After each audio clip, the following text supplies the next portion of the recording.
Welcome, welcome, welcome to February's Deal Clinic Live.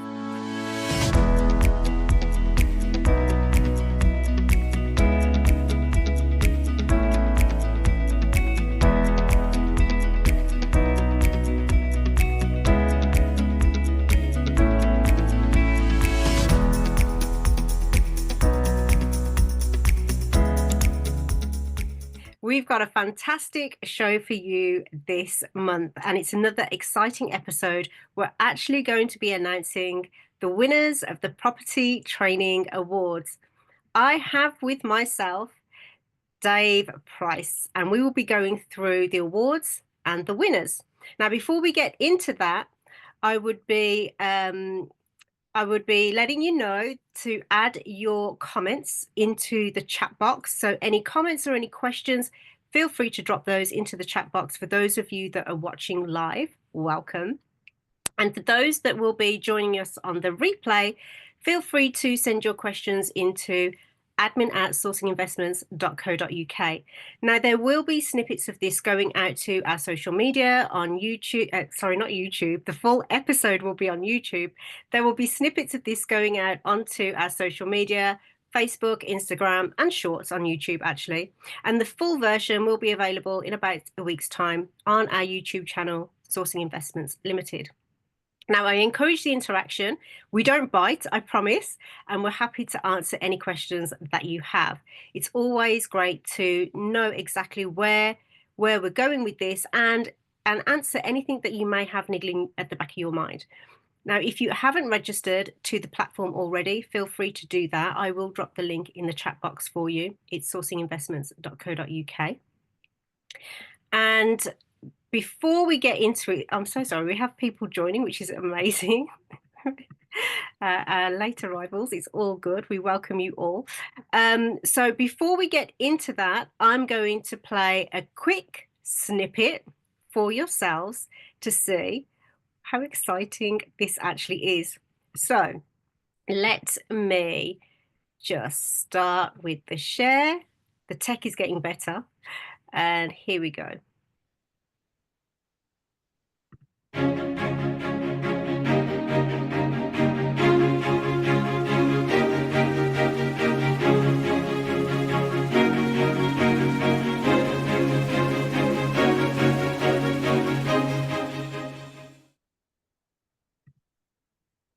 Oh my goodness, honestly, I'm so excited. I can barely contain myself. Right, so without further ado, I'm going to hand over. We're going to co-present today. So it's Dave Price and myself. We're going to go and run through the Property Training Awards 2024 by Sourcing Investments. Dave, welcome to this month's episode. I'm really excited to have you here with me and to co-host this with me so that we can announce our winners for our very first awards. Before we get into it, before we start announcing the winners for the certain categories, can you start by telling us why Sourcing Investments actually launched the Property Training Awards, please? Absolutely. Yeah, it's great to be back on Deal Clinic and talking about the awards. Now we've actually got all the votes in. So the reason we started running the Property Training Awards, really, basically nobody else is doing it. And people are out there paying 10, 20, 30,000 pounds for training. So what we wanted to do is try to make it easier for people to actually choose the right training provider for themselves. Again, it can be a huge investment on the training, and not all training is the same as each other. So I thought this would be a great way just to help people choose what's the right training courses for them going forward in their property journeys.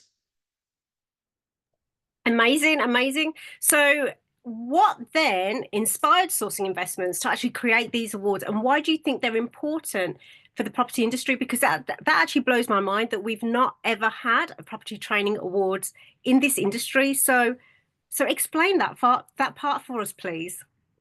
Yeah, well, from our perspective at Sourcing Investments, we don't actually provide any training at all. What we do is we help people who want to get into the deal sourcing in property, do all the compliance for them, a lot simpler, quicker and cheaper than doing it themselves. So what I find is I'll get a lot of people coming and contacting us after they've done the training, for us to be able to sort out their compliance for us. And the thing is, some of the feedback I've had from people after they've been through training is where compliance sometimes wasn't even mentioned at all in the training, or it was only very much touched on. So you've got people out there who are coming off the back of training, not really understanding the need for compliance and the risks they're running if they're not actually fully compliant as deal sources. Okay, that makes sense. That makes sense. Sorry, were you going to add something else? No, that's pretty good. Good, you good? So I'm going to ask you a question, which I think is probably on the lips of everyone that's going to want to know about these awards. But how did Sourcing Investments actually judge them, and what criteria did we use to determine the winners? Yeah, so what we've been doing is running a social media campaign over the last couple of months, actually, to get people to come and vote in the awards. And it wasn't just about saying, yeah, my training company was brilliant.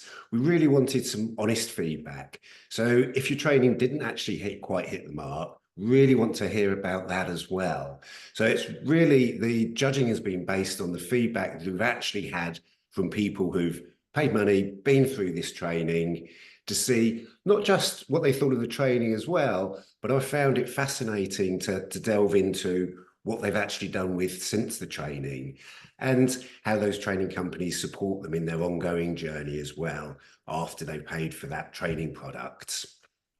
Oh wow. Okay, so I love that. So really what you're saying is these awards are voted by the people. It's not something that we decided. It was actually according to the votes that came in. Is that right?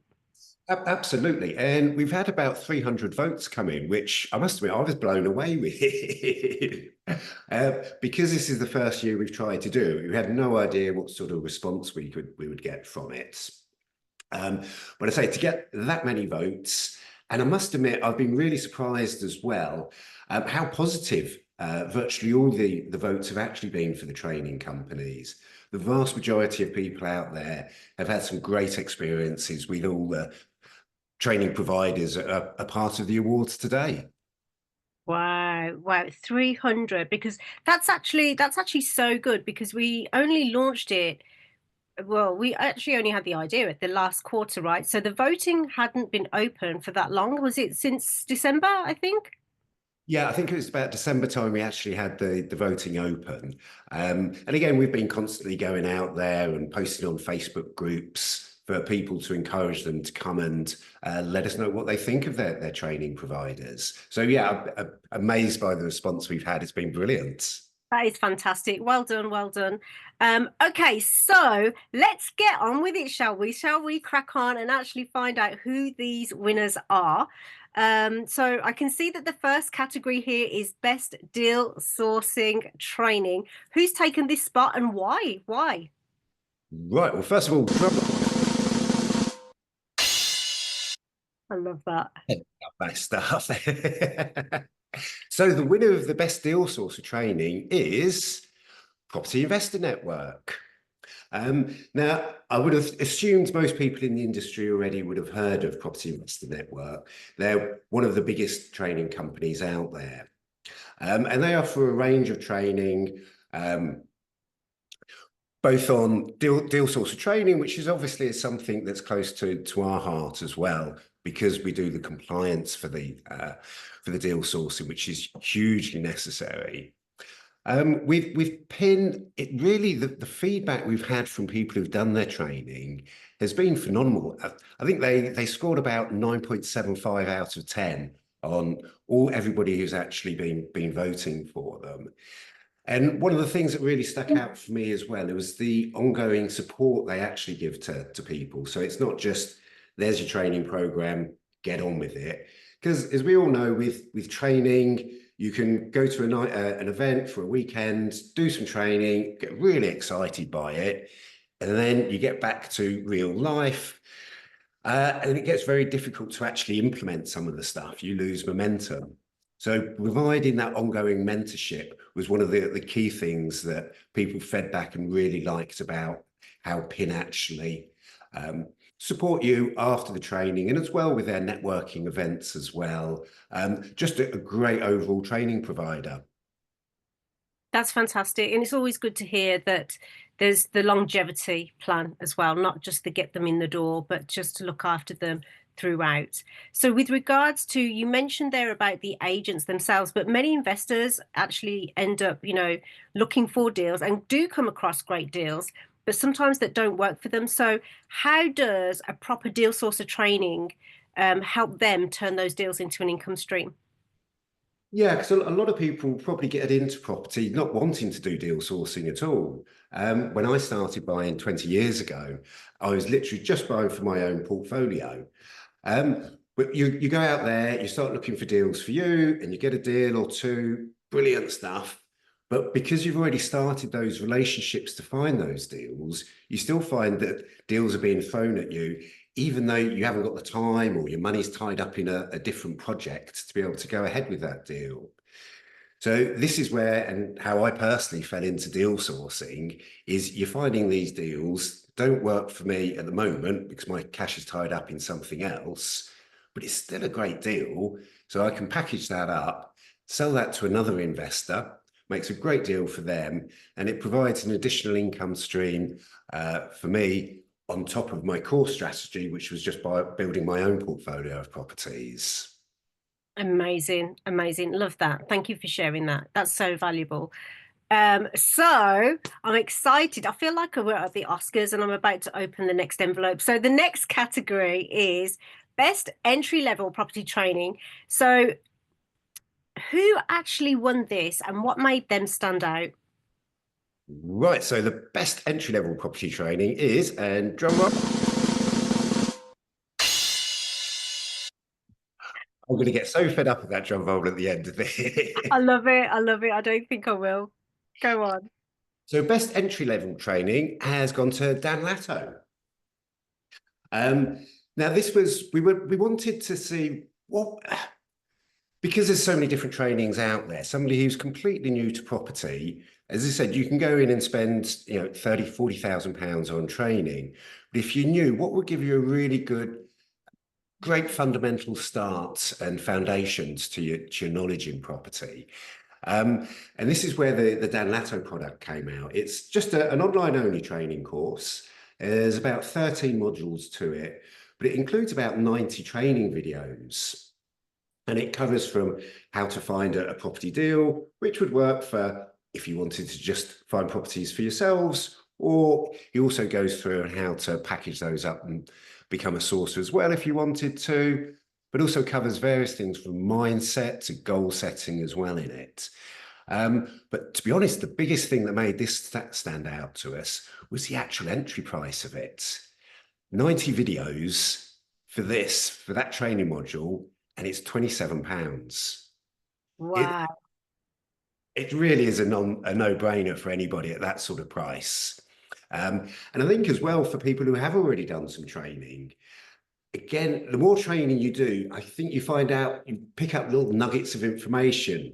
And so even if you spend a lot of money on training, been through some great training courses, for £27 for something like this, I think it's great for people to pick up just as a refresh more than anything else as well.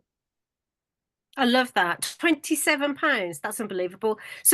So what you've just said there is it's almost like a bite size to like a taster course, isn't it, to the full meal? Like you'll be able to identify whether the actual, deal sourcing role for you is something that you're going to like just by taking this entry level course. Is that what you're saying? Absolutely, yeah, because this will give you the fundamental knowledge about exactly what deal sourcing is to be able to see if that's the route you want to go down. But it also covers it from, first of all, what is a good deal for you? So even if you're not into deal sourcing or don't think you're going to get into it, it's still a great foundational course for people to do right at the beginning of their training. Okay, I love that. So this is why this would be so important for anybody who wanted to be involved in the industry, really. Absolutely, yeah. I was going to say, don't be misled by the deal sourcing side of it. If you're new to property, honestly, £27, I think that's an amazing investment. Love that. Love that. Okay, so without further ado, let's get into the next category. So, best HMO training. Who won this, and why actually? What made their training exceptional? What was it? Right, so the winner on this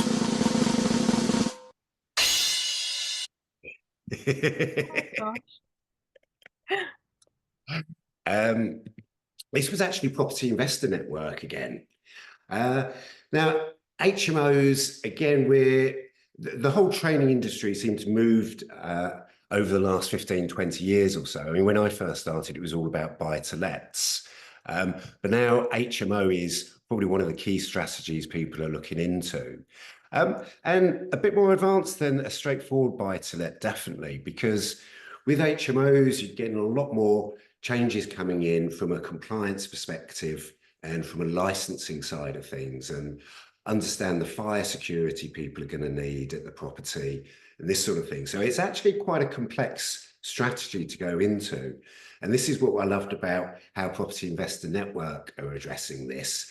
They go through all the legislation you need to keep up with. They go through all the fire standards you need to keep up with. And also with HMOs, they can be great yielding properties, but the same as anything, if you actually get the management wrong with them, you can suddenly very quickly lose money if you're not keeping your occupancy rates high enough. That's the key criteria with HMOs. And because, you can have 4, 5, 6 or more people living in a house, easy for people to fall out and move out of the property. So really absolutely essential to get the management side of it on track, both from a legal side and also the financial side of keeping your void rates as low as possible on it as well. So again, because there's a lot more to it rather than a standard buy to let, and this is what Property Investor Network really showed above head and shoulders above anybody else about the depth of the training they provide for HMOs. Okay, amazing. I love that. So with regards to that, obviously, they've already, Property Investors Network has already won a category. So you've explained a little bit about who they are, but because as you mentioned, HMOs can be very, very complex investments. So what should people look for in a high quality training, like a high quality HMO training course? What are the fundamentals that they really should be looking for to determine that that's the course that they should really take? Yeah, and this is all aimed at people who either are thinking of managing the properties themselves, or if you're going to hand it over to another agency to manage the maintenance and the management of the property as well, because this will give you a key understanding of what the management company will have to do. So even though you might not be managing it yourselves, I think having that fundamental knowledge of, right, what is the compliance issues with an HMO?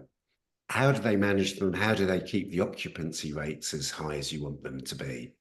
So these are the sort of key things, either if you're managing yourself or you're using an outside company to manage it for you, that I think you really need to know about. Okay, yeah, because there are some complexities, as you mentioned, and legislation is quite stringent, isn't it, really, with regards to HMOs? So those are really important things to address and know before, know before, rather than get yourself into hot water.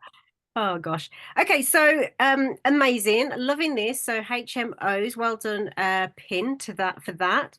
So the next category, Dave, I want to know why really, because this isn't a property training company as such. So best prop tech solution.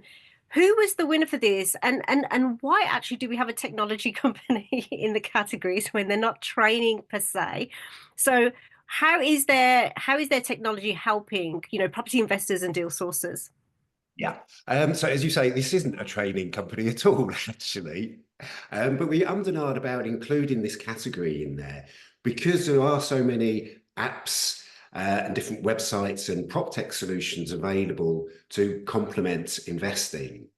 We thought, well, we're judging the different training awards. People are going to use some sort of PropTech solutions. Let's see which are the best PropTech solutions out there at the moment. on the market for investors. And the PropTech solution basically covers the whole cross-section of property investments. If you're sourcing deals for yourself, if you're just buying deals for other people, if you're HMOs, if you're doing service accommodation, whatever strategy you are in, then the PropTech solution is something that you're going to be interested in. So the winner of it, first of all, let's get my drum roll going again because I'm loving this.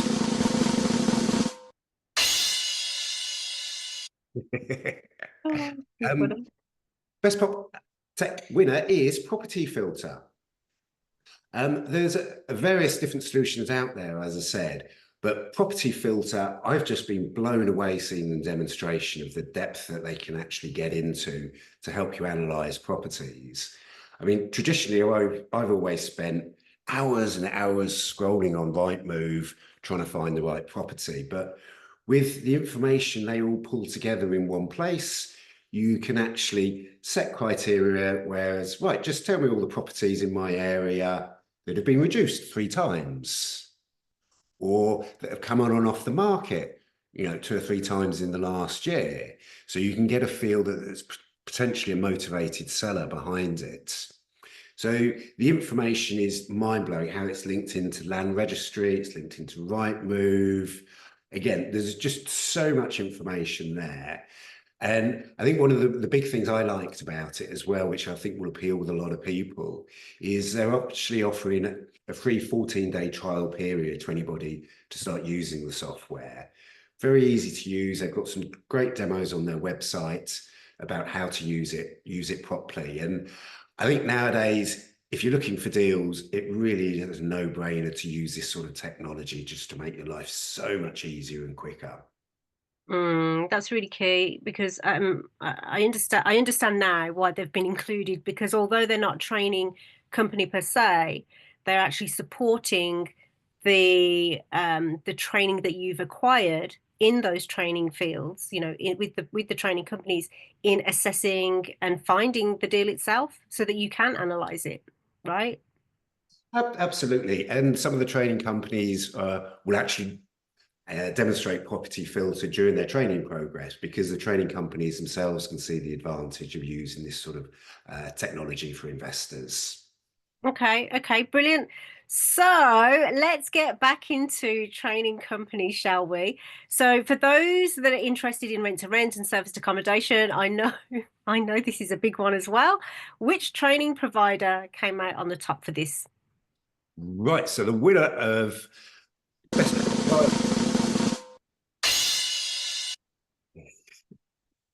and it is Property Investor Network again, actually.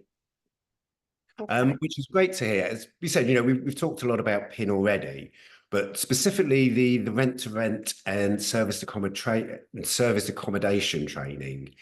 Again, I mean, rent to rent, some people go down that route into serviced accommodation, or they go down that route into HMOs as well, and also supported living as well nowadays too. But with the rent to rent, I think there's a risk that people can see it as a very low risk strategy, which it certainly is in comparison to putting tens of thousands of pounds into buying a property yourself. But with the rent to rent, you can quite look at it at first glance and say, right, would I go and rent a house out for £1,000 a month, split that out into serviced accommodation, and I can be earning £2,000 a month by doing short-term lets on it. Now, the problem with the rent to rent is that's great if you can get it running from day one and you've got that sort of occupancy on it. But I think what people need to be cautious of once you've signed a deal on a rent to rent, it's still going to take you a bit of time to set it up as serviced accommodation. There's various other costs on there because you're probably going to be furnishing the property as well as if it's serviced accommodation. So you've got those costs you need to take into effect as well as how long it's going to be empty whilst you're getting it up to run. And then again, going back to what sort of occupancy rates you can actually create for it. Again, because if you're only running at sort of 50, 60% occupancy, there is a possibility that you could still lose money every month on a rent-to-rent deal like that. So it's one of those ones that on face value looks a very quick and low risk strategy to get into. It does come with its risks as well. And again, that's what we've seen Property Investor Network really go through in detail in their training. And that's the feedback we've had from people voting for them in the awards.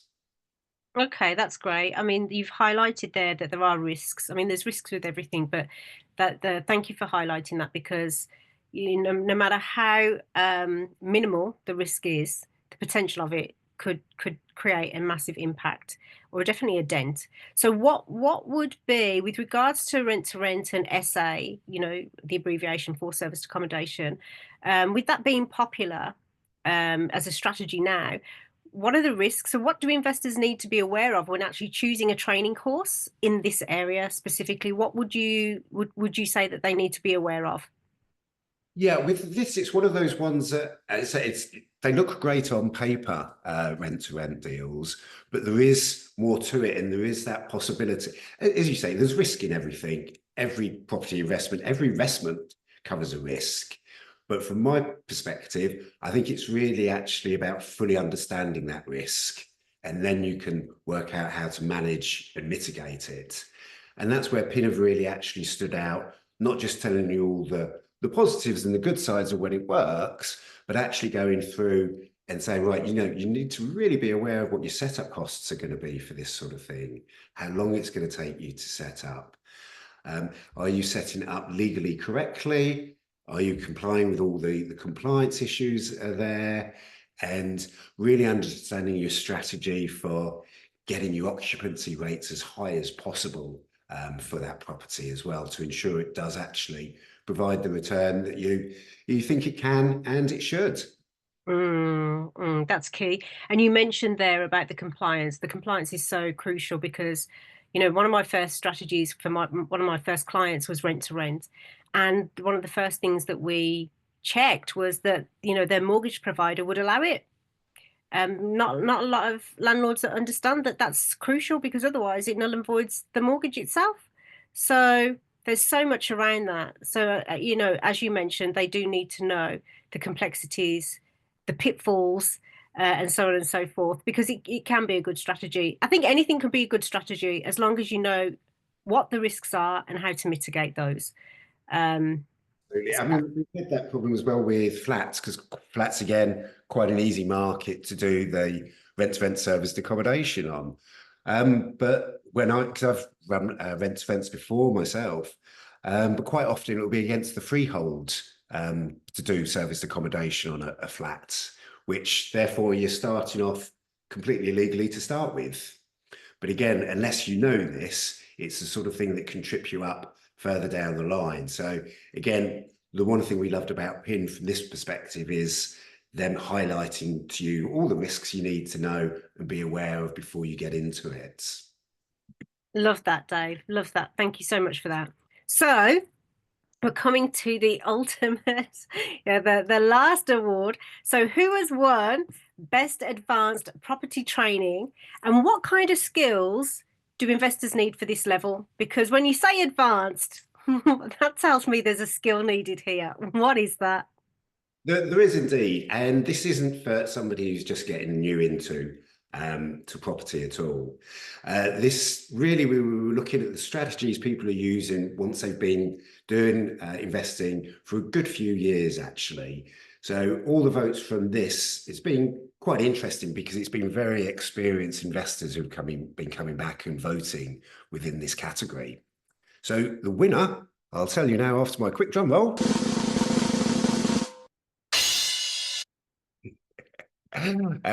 So the winner on this is actually title splits. Now, this is quite a niche strategy.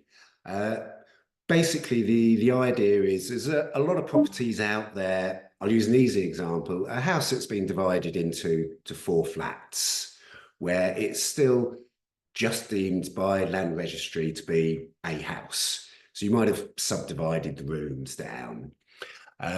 Where what this is finding and identifying those properties. And funny enough, this is where they use Site Finder to identify these deals. Then it's taking a property, a freehold house, say, and dividing that down into 4 individual flats. So this would be title splitting the property. So land registry deem it as 4 separate properties.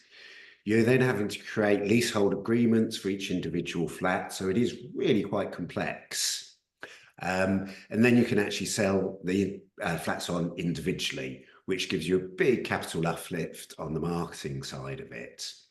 Um, as I say, though, this really is an advanced training. I've been on a couple of days training with title splits, very in depth, to the point that you think it's quite easy. Well, yeah, title split, you just go to your solicitors and get them to draw up a leasehold agreement and they go and split it out.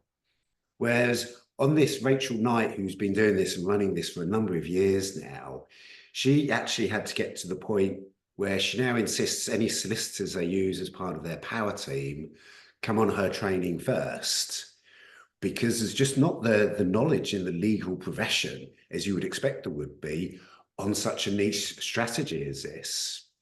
And she's finding the same on the finance side of it as well. Started just using standard finance brokers, but because it is such a complex strategy, she's realized that she actually needs to train the finance guys who are part of the power team for them on how to do this properly themselves. So they really understand the intricacies of it. Wow, wow. So what you're saying there is really what I'm gaining from what you're saying is that even professionals within their, industries that support purchasing a house or renting a house or any of the strategies, when we're looking at title split, they actually need to have this training themselves because it's so complex that they they need to go on that training course in order to understand those complexities because within their own field they may be exceptional at what they do, but within this strategy, due to the complexities, they need to have the basically have the wisdom around this to aid their clients properly. Absolutely. As you know, I've been the solicitors I use on standard conveyancing on buy-to-lets for what my main focus is. They've been doing conveyancing for 20 years. They know exactly what they're doing and they're brilliant at it. But I've actually asked a couple of the solicitors I normally use for straightforward conveyancing, title splitting, is that something you guys can do? And the response was sort of, I'm sure, yeah, yeah. Didn't get a straight, yeah, no problem at all. Again, I was surprised that it's such a niche thing in the legal industry that most solicitors, even with years of conveyance experience, don't really understand this at all. And if your solicitor doesn't really understand it, then it's just going to be so much more expensive, so much more time consuming, because they're going to have to get up to speed on how to do that. And they just won't have the experience as well when problems come up in a title split because they haven't had the experience in it. So this is Mm. Rachel's built an amazing team around her on the not just the financial and the legal side, but on the design and layout side as well. So with this, it was the core team she's got around them that I think was a real standout feature for us here, as well as the ongoing support she provides for people, because it is quite a complex thing. She runs regular deal clinics where everybody's done the training and come along to, everybody signed a non-disclosure agreement. So they're all happy to share, look, I found this and it could be a bit of farmland, which could be split into 6 or 7 different titles, convert that barn into a nice house, convert that property into this. So the range of stuff that title splitting can be used for is huge. And I think it really does take people, even experienced investors, after they've done the training, it takes you a while to get your head around it. So the deal clinics, the feedback we've had has been amazing because you'll see what other people are doing and like, oh, I didn't realize you could actually even think of doing that in title splitting. So yeah, I think it's the power team she's created. And again, as we said about some of the other trading companies, that ongoing support they actually provide has really hit all the buttons to make them the winner of the best advanced training. Wow, that's so key. The people that you have around you can really either support you or not. And from what you're saying, she definitely has created that support network for all of her clients. With regards to the advanced training, though, you mentioned something there about, as an example, splitting farmland. So this is really crucial for scaling up. Then, really, like scaling what you have. What are the key differences then? I mean, for me, it's a no-brainer, and I understand the difference between entry level and advanced level. But what, for those who may not have been involved or want to get into this industry, what's the difference between entry level and advanced property training? Yeah, so entry level. So for myself, the last 20 years, I've just been doing buy to lets. I've got a little letting agency that looks after that, and it's a very straightforward, simple strategy to be going down. And then if we look at some of the other strategies we've been talking about, HMOs, serviced accommodation, they're actually get a bit more complex than a buy to let, and other challenges around them, but still relatively straightforward. But when you starting looking at the title split, one of the big things you start getting involved in straight away is commercial property as well. So I've never had any experience in commercial property, but the title splitting, where you take a commercial unit and move it into a residential unit and doing the title splitting in the same way, again, you can begin to see how complex it actually gets. But for people who've got a few years experience behind them in property, everybody I've talked to, I was talking to one person, they had about 220 serviced accommodation units they've been managing for the last 10 years or so. They've done the title split training now, and yeah, I'm about done with serviced accommodation now. All my focus is on title splitting because it's such a niche. I can see hardly anybody else is doing it. And it seems to be really bucking the trends um, in respect of a new growing market where there's a lot of opportunities there that aren't being taken because there's just not that much experience on this sort of complex strategy. Wow. Love that. Love that. And we've had Rachel on the show before, and she is absolutely vibrant, isn't she? As a person. Yeah, absolutely. Okay, so Dave, like these are all the winners, and these were the categories that we had this year. Where can people go to actually to learn more about the winners and the training courses that they offer and provide? Yeah, so now we've done this today, we've actually announced who the winners are. We're now going to be putting them all onto our website so people can come in, see the different training that's actually offered, see the sort of scoring people have given them in the awards. So that should be going up live on the website in the next couple of days or so. Okay, great. And so they'll be able to do their own research and take it from there. Obviously, we're happy to answer any questions that we can, but always best to reach out to those training companies as well. So this is the first year, as I mentioned last month on the episode, I couldn't believe it blew my mind that this industry didn't actually have any awards. I'm sure we'll see more now that we've introduced them. But this was our first year that we actually ran these training awards. Are we going to be doing them again for 2025? If you'd asked me a couple of months ago, no idea, because we just didn't know how this would work. Does it actually give value to people or not? But I think we've been blown away by the response we've had from people voting. Um, and again, really interesting to understand what makes the best training providers out there. So we are going to absolutely be running it again in 2025. One change we're going to do, rather than wait till the end of the year for people to be voting, we're going to have the voting up and ready in the next couple of days on our website. So if anybody's doing any training in 2025, you can come and rate that training immediately after the training if you want to, or you can come and rate it 3 or 4 months afterwards, and you can see how you've actually been able to implement that training. So the voting is going to be open for the whole of the year, and then we'll do the final judging at the end of 2025 and do a similar thing to announce the winners. Amazing. I love that. I love that. So, with regards to then, so people can go and vote either immediately after they've done their training course, a few months into it, or they could actually wait till the end of the year if they choose. But that their voting awards, or should I say the voting page for the 2025 awards will be up and running in what, maybe a week, a few days, this week, next week. Yeah, there's some tweaks. As we say, we're learning how we're going on this. So we want to try and make things as best as we can for everybody, both for those actually voting and those who want to get feedback from those votes. So yeah, over the next week or so, we'll be getting all the information we've got updated and on the website. And at that point, we'll be emailing everybody out so you can come in and see and have a look at how everybody's actually performed. Love that. Love that. So, before we close the show for this episode today, there was one thing that I wanted to say was we'll have that on the landing page, obviously, when that's ready to go live. But also for those of you that are watching on the replay, we will have that link included on the YouTube channel so that you can go and seek out the voting page there as well.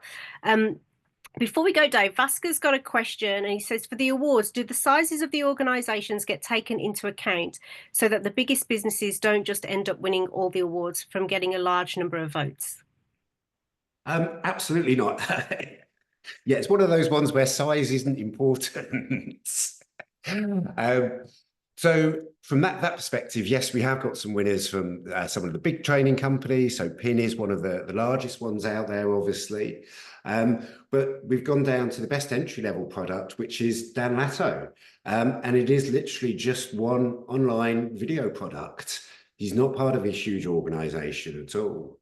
And to be honest, in the run up to this, I've been reaching out to a lot of the smaller training companies, and some of them being one-man bands. And I've been seeing some great content being put out by them. And I was like, wow, really impressed with how you're talking about this. So there was some other smaller trainers that I was hoping would engage more with ourselves.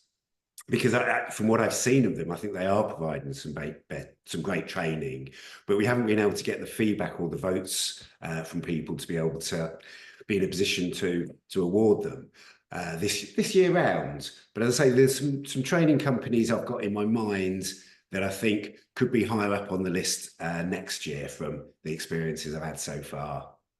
Amazing, amazing. And I think because we'll be running it from now till the end of the year, I'm sure you're going to get more than 300 plus votes, Dave. So get the team in to help you count those and go through the data. That's going to be intense, but I'm excited to see it. And honestly, like I said before, it blows my mind that this industry never had anything like that before.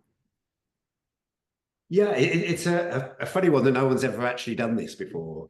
And one thing I would say, we're trying to be as partial as we can in respect to the whole awards and really give it to the people we think deserve because of the feedback we're getting from people who are voting.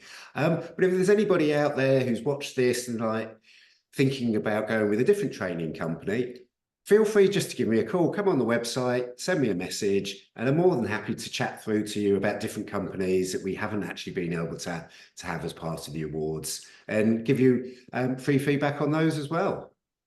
Yeah, and moving forward for the 2025, there is an other option, isn't there, where they can use the drop down and then actually nominate a training company that maybe we've not heard of yet, and can be considered for the categories. Yeah, I think in this year round we had a drop down of about 25 different training companies that we identified that we assume should be into it. And we've got a couple of votes for some newer companies I've never come across before. So now I'm going to start to reach out to them to find out a bit more about them. So I'm thinking next year, yeah, we'll have probably an even broader selection of training companies there.